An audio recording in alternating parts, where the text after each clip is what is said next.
Hello, sir. I'm Prakash. I'm from Triple B. The topic is explain the limitations of using scalar magnetic potential in regulations of a current carrying conductors. When is the use of vector magnetic power preferred over scale magnetic potential in electromagnetic field theory? And here's the topic and magnetic potential and the mutual and self-inductance. In the case of magnetic statistics, we can define two magnetic potentials. And number one is a scalar magnetic potential, Vm, and the second one is a vector magnetic potential. It indicates it has a. And the first one of a scalar magnetic potential is it is defined as its negative gradient is equal to its magnetic field intensity. The equation of this scalar magnetic potential is minus Vm equal to h bar and the curl of h bar equal to z bar. It is equation 2. And by substituting equation 1 in 2, we get curl into h bar curl into minus delta m that equal to z bar. It is equation 3 and delta square into Vm that equal to z bar equal to 0 and it is come under equation 4 and hence two vector identities curl of gradient of any scalar is 0, then equation 3 becomes minus delta square into Vm into z bar that equal to 0. It is indicated as equation 4 and delta square Vm equal to 0. It is equation 5. Equation 4 is establishes that the scalar magnetic potential can be defined only for current free regions where J bar equal to 0. The equation 4 which is establishes that the scalar magnetic potential can be defined only for current on free regions. Therefore, h bar equal to minus delta into V m into z bar equal to 0. Here Vm equal to minus integral h bar into dl bar and here is the diagram of scalar magnetic potential. And for steady currents delta into a bar that equal to 0, here therefore equation 3 becomes z bar that equal to minus 1 by mu naught delta square into a bar. Therefore, delta square into a bar that equal to minus mu naught z bar. It is comes under equation 4 and the equation 4 is known as Paulson's equation for magnetic fields and the vector magnetic potential due to straight long conductors. Here consider a infinitely long current filament along the x-axis as shown in the diagram. And here's the diagram for a infinitely long filament. The magnetic field intensity at any distance point at P at a distance of E from the filament. Here h bar equal to I by 2 pi E A bar and B bar equal to mu. Sorry,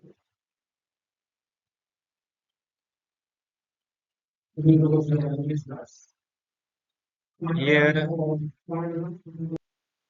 and here B bar equal to mu h bar that equal to mu I by 2 pi E A bar of 5 that is the second equation and curl into A bar that equal to B bar that is the third equation where curl into A bar that equal to 1 by H1 H2 H3 that comes under U1 H1 and second one is U2 H2 third one is U3 H3 and the bottom of U1 H1 is dou by uh,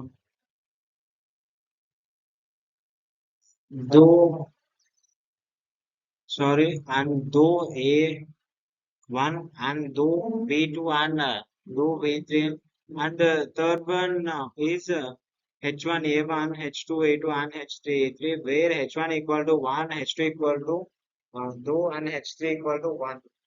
Curl into A bar that equals to 1 by E, that is A bar E A5 bar A Z and dou by dou E and the second one is dou by dou phi. And the third one is dou by dou Z. Here third one is AC and second one is dou A phi and AZ. And here the equation is A by dou into dou AZ by dou phi AE bar minus dou E dou A phi by dou Z AE bar minus dou by dou E AZ into 8 by bar plus E dou AE by dou Z E A bar 5 plus.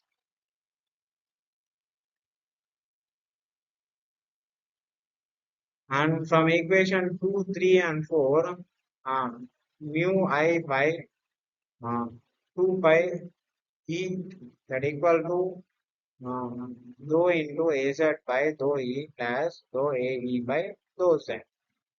And this is the equation 5. Here, since the flux density is a function of E only, the vector magnetic potential of A must be function of E only.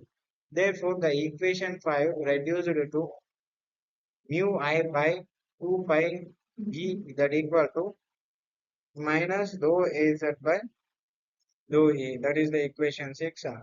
And the seventh equation is comes under by substituting of equation 6 Az equal to minus integral dou I by 2 pi E minus dE plus C1 and the Az equal to minus mu I by 2 pi E ln into E plus C1. This is equation 7 and let Az bar equal to 0 at E that equals to E naught, then equation 7 becomes 0 equal to mu I by 2 pi ln into E naught plus C1. And therefore C1 is equals to minus Ui by 2 pi ln into E naught. That is equation 8. And from equation 7 and 8 we get Az bar that equal to minus mu I by 2 pi ln into E by E naught. This is the equation 9.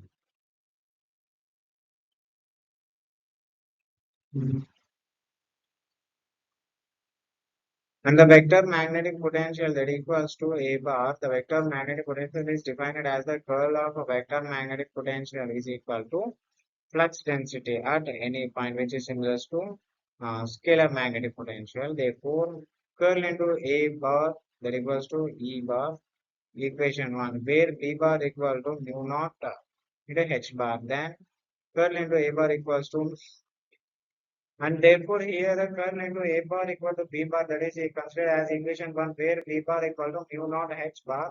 Then curl into A bar that equals to mu naught H bar equal to 1 by mu naught in curl into A bar that is considered as equation 2. Here we know that curl into H bar equal to J bar that equal to 1 by mu naught curl into